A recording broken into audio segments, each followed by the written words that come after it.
EdTech Mondays Kenya is supported by the MasterCard Foundation Center for Innovative Teaching and Learning in partnership with EdTech East Africa. Welcome to EdTech Mondays Kenya. My name is Kemibaro, your host and moderator for the Kenya edition. This month, we look at technology as an enabler of equity and inclusion for learners in Kenya's North and Northeastern counties. Kenya is one of the best education systems in Africa due to substantial and holistic investments by the government to enhance teaching and learning for all stakeholders. Even as participation, quality, equity, and inclusion for learners have generally improved in Kenya, access and outcomes for rural learners, girls, learners with disabilities, and other vulnerable populations continues to lag significantly in the arid and semi-arid lands, also known as ASALs. 29 counties in Kenya are part of the ASALs, which occupy over 80% of Kenya's landmass and are home to roughly 36% of the population, 70% of the national livestock herds, and 90% of wildlife. According to a June 2022 World Bank brief, most counties in Kenya exceed 12 expected years of school. According to the same report, however, the expected years of schooling in ASALs are as low as 6.5 years, meaning very low learning outcomes are concentrated in a few counties in Kenya's ASALs. Some of the key factors behind this trend include the harsh climate, lacking physical and digital infrastructure, cultural values and practices, language barriers, as well as the literacy levels of parents and caregivers. In today's conversation, we will explore opportunities to improve equity and inclusion in education for the learners in the ASALs, with a focus on the North and Northeastern counties, which include Wajir, Marsabit, Garissa, Mandera, Isiolo, Lamu, Samburu, Tana River, Turkana, and West Pokot. I'm delighted to introduce our panel for today. We have Benta Otsyeno, Training Coordinator at Impacted International, Virginia Ngindiru, Director of Programs at Zizi Afrique, and Noel Cheboryot, Senior ICT Officer, National Council for Nomadic Education in Kenya, also known as NACONEK. Our sign language interpreter is Rose Omolo.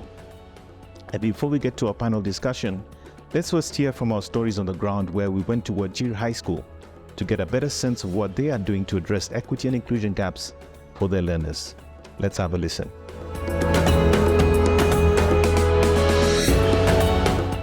As a county, we benefited from this program. 211 primary schools were supported through the digital literacy program. There were deliberate and conscious efforts put in by the government of Kenya to enhance the uptake of technology. One was isolated cases where secondary schools were being supported through an affirmative program, where schools were sampled out, identified, ICT laboratories put up, and being supplied with some digital infrastructure. The biggest opportunity we now have is the content has been digitalized. So once the content is in digital form, it's only important for us to leverage on these existing opportunities. Whenever you have a lesson and you feel like maybe showing students something, you go to that smart TV, and then it has a YouTube. You download the video, and then you show the students on how some of the intangible things are seen, maybe are done, some of the protocols that cannot be carried out, where we don't have the resources, maybe our books can be seen or shown through the YouTube TV. Made my learners more active, always maybe in class. They also, maybe some of them compete also to operate the system, or maybe the computer or the TV. Some of them, they operate for their own. Sometimes they request and say, "Mwalimu, can we go to the TV and watch the TV?" And I believe if maybe we can get more resources, or maybe the ministry or maybe the school can allocate a small budget to purchase for some of the gadgets to increase the number of laptops and projectors, it could have been helpful to the learners. The things and the facilities that we would really like to have in our school is an iPad that is connected to a system of the school that is monitored by the administration and IT specialists who follow up what the student consume while they are given the facilities and the content they go through. The laboratory, as you can see, it is not that much welcoming. Some of the computers are not functioning. Even if they are working and there is no the know-how to the student on how to use them, then there is no need. Anything that is useful is when there are people who are making it useful, there are people who are using it. So even if they are working or not working, the know-how is not there, so it will not be useful. Adequate number of teachers in the field of technology is a factor which, by extension, have some attitudinal reason. When there's history, IRE, geography, they opt for that, that line, compared to metalwork, woodwork, home science, all that.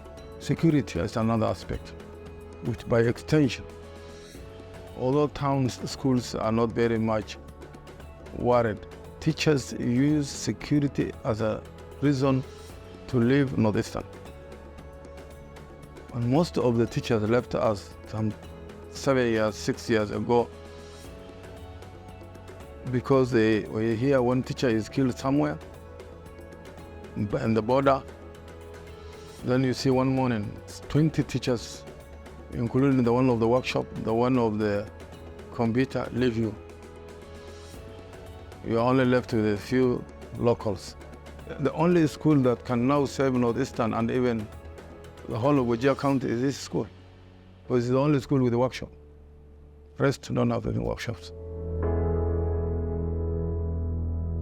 So maybe we can start off with you, Benta. You can tell us a little bit more about yourself, the organization, and what it is that you do. My name is Benta Otsyeno.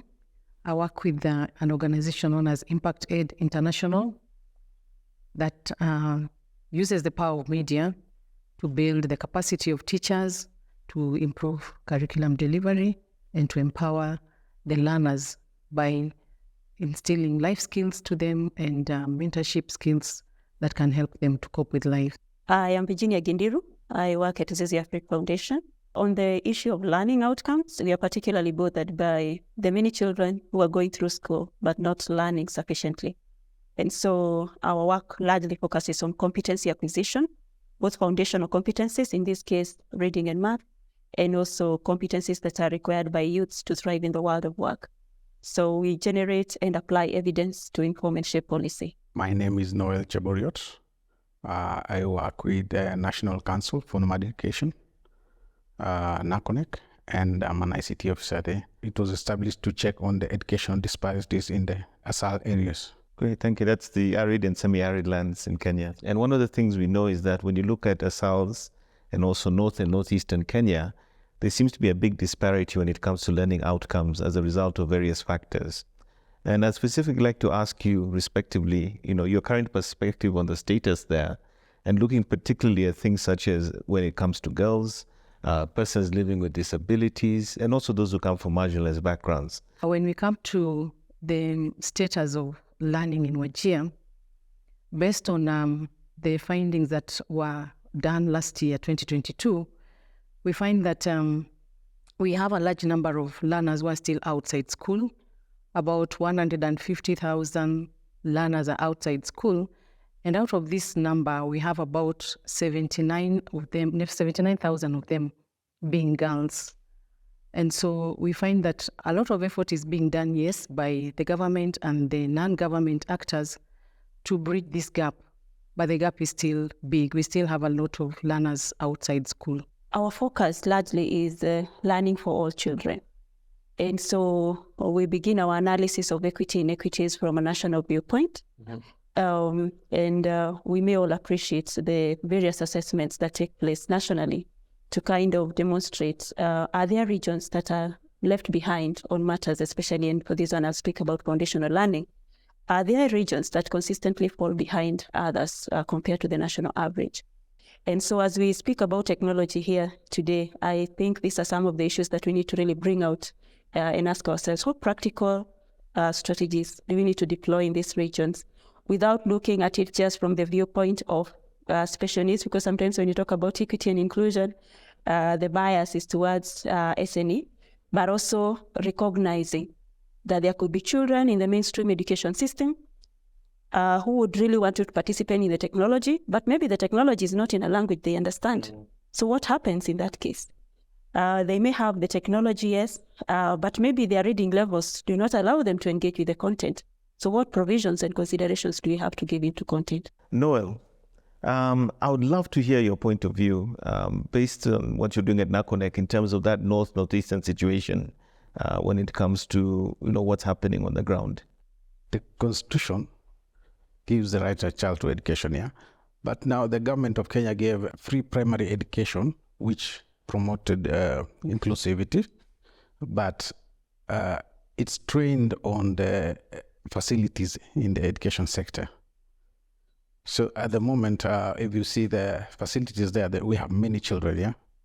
But the facilities don't meet. Cannot actually cope Yes. with the number of children. Yes. We also have about learners with disabilities. We have a policy to promote their learning, but it's still wanting. We have not met everything in it. Benta, I'd like to come back to you. You're involved in teacher mentorship. You're working in schools, I think, in Kajiado and also in Wajir. And I'd really like to hear more about your program there and what you're doing on the ground to sort of address some of these gaps when we look at equity and inclusion for the learners. When we train the teachers to be able to apply technology in the classroom, the goal is to make learning fun. When learning is fun, the children will want to come to school and stay in school. And so we aim to retain the learners in school and also support them to transit to higher levels. And so we do this by providing content that is suitable for the different learners that can be used as a teaching aid. And so the learners are excited when they know they're going to use technology. They have content in form of videos. The current project has the videos in form of animation that is for the level of the learners. And so that way, even for the learners who are not able to understand the language of teaching, that is English, whose level of English is low, they are able to follow the animation and the videos, and they're able to still get the concept and be able to gain what the teacher is teaching. I'd like to come back to you, Virginia. And I think for me, I'd like to understand a bit more about Zizi Afrique and what you've seen from your perspective when it comes to ensuring that learners can benefit from technology-enabled education. We didn't start off as a technology-enabled intervention. We actually, at the onset, went out, selected on poor-performing schools through the guidance of the sub-county education leadership, and partnered with 150 schools. This was pre-COVID. And we started our programming, which basically looks into three things. One is reinforcing formative assessment practices that enable teachers to understand the reading, more or less the learning levels of the individual children. Because if a teacher understands me and where I am at, is able to plan for me better. And then the second one is reinforcing targeted instruction. So in as much as I'm in a class of 50, how do I thrive as per my, irrespective of my level? Because then a teacher should be in a position, is better prepared to know that Virginia, from where she sits, can only do certain tasks within this lesson and is able to plan for me accordingly. And the third large piece is community engagement. How does this conversation go beyond the school to become an affair that is shared, or a responsibility that's shared between the home and the school? Noel, I feel like you can pick up very well from where Virginia was in terms of talking about some of those situations, but particularly maybe sharing with us some of the technology-based interventions you might have encountered in your work, specifically serving these regions of the country. We put a solarized container, a classroom in Garissa County. This is a school called Kuno. And this is like, it uses only solar and Safaricom to get the internet. But the students there, they've really improved. They've really shaped up school. You can see the performances way up. We've also done something in Wajir. There is a Wajir girls, and also in Isiolo. You can see the technology is an enabler there. When you try moving to other counties like Turkana, you find some regions that we cannot get access to these signals.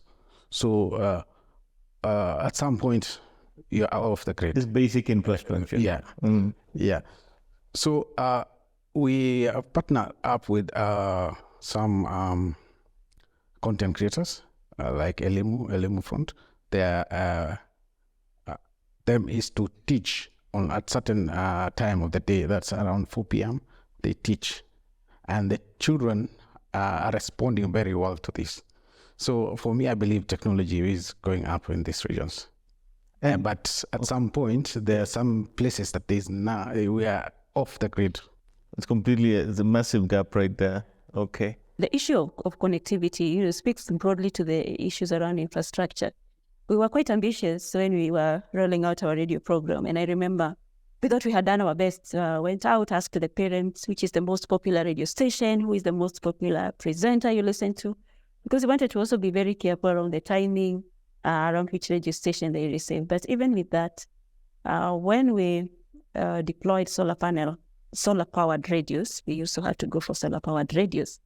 There are still some regions that couldn't get to participate in the session. So I think just to amplify that, sometimes even when you think you're really aligned to the realities, the contextual realities that those people are living through, they are still hard to reach regions within the hard to reach, like there's the most marginalized within the marginalized. Wow. And so one needs to kind of be really cognizant of these dynamics. And I when it comes to designing there for the intervention, there are so many tiers of equity.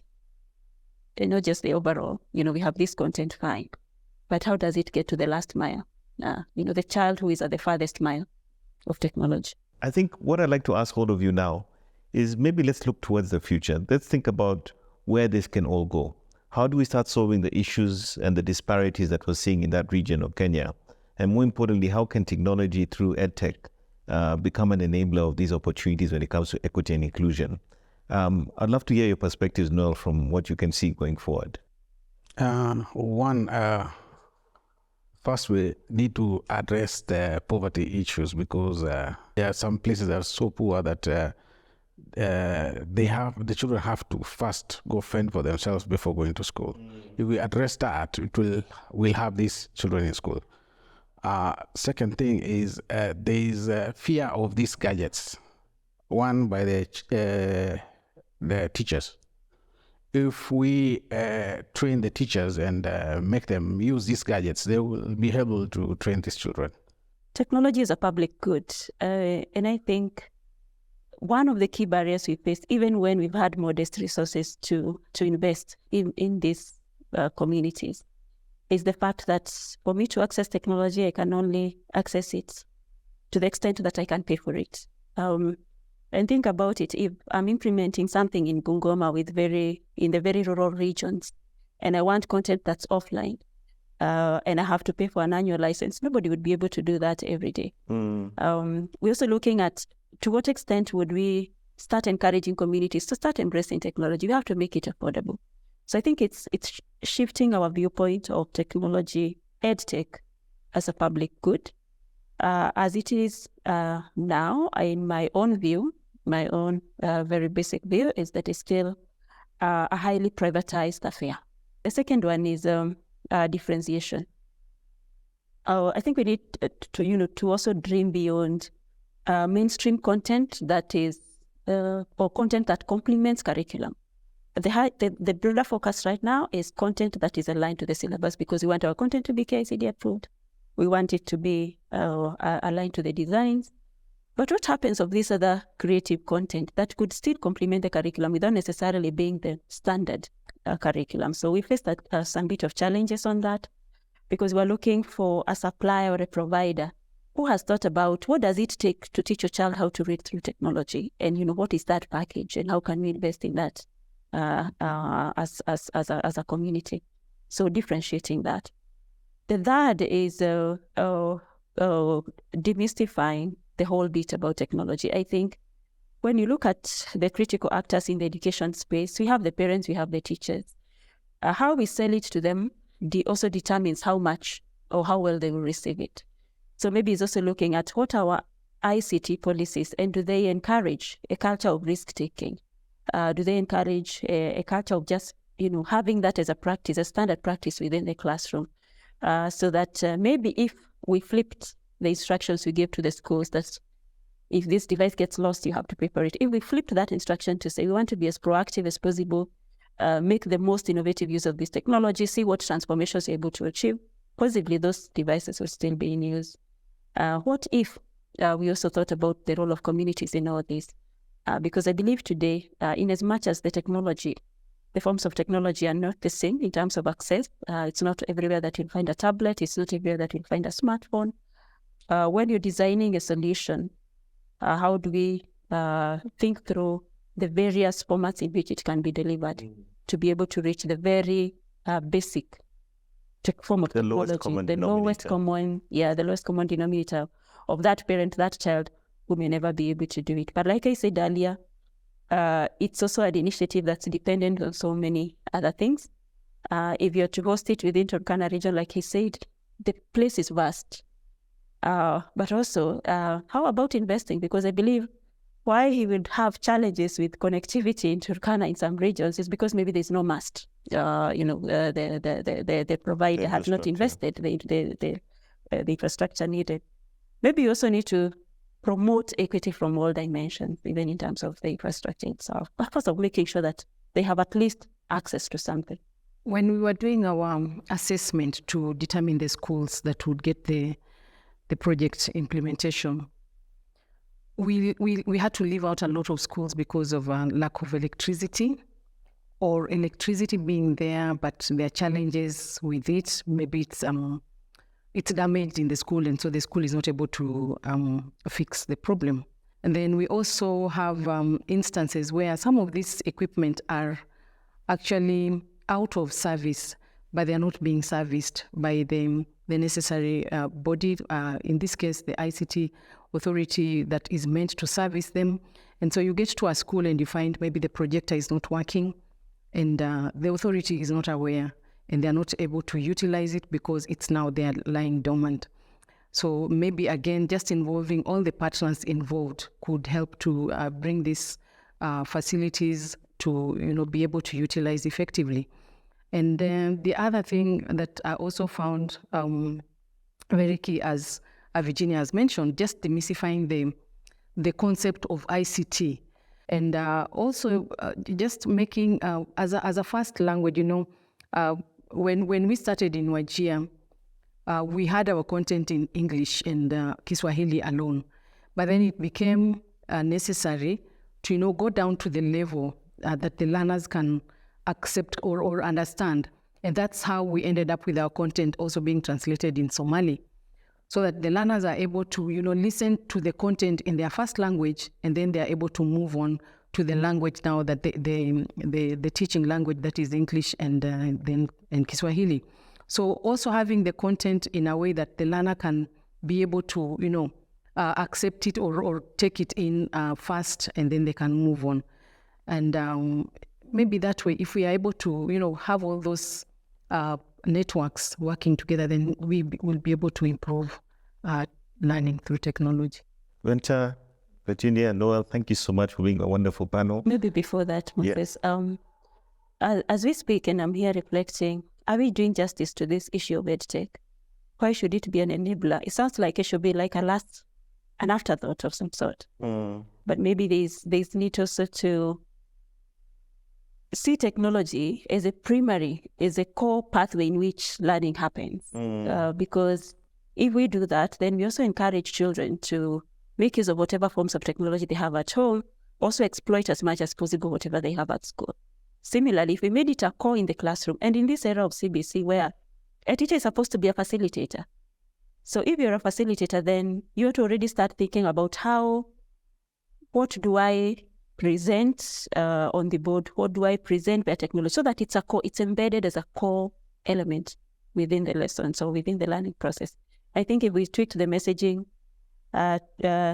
to avoid instances where we may be seen as, okay, we have curriculum, now can we think about how technology comes in? How does it become? It needs to be integral. Yes. How does it integrate? I think I completely agree with you. I think, especially when I've had other conversations here, and we hear that children actually love the utilization of technology in the learning process, it's something that therefore should be encouraged and fundamental to the process. Noel, Virginia, Benta, thank you so much for sharing.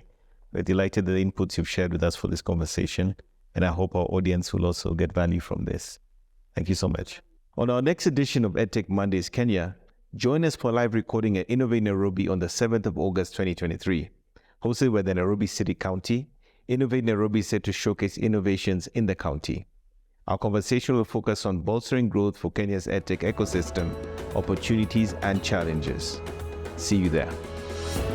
EdTech Mondays Kenya is supported by the MasterCard Foundation Center for Innovative Teaching and Learning in partnership with EdTech East Africa.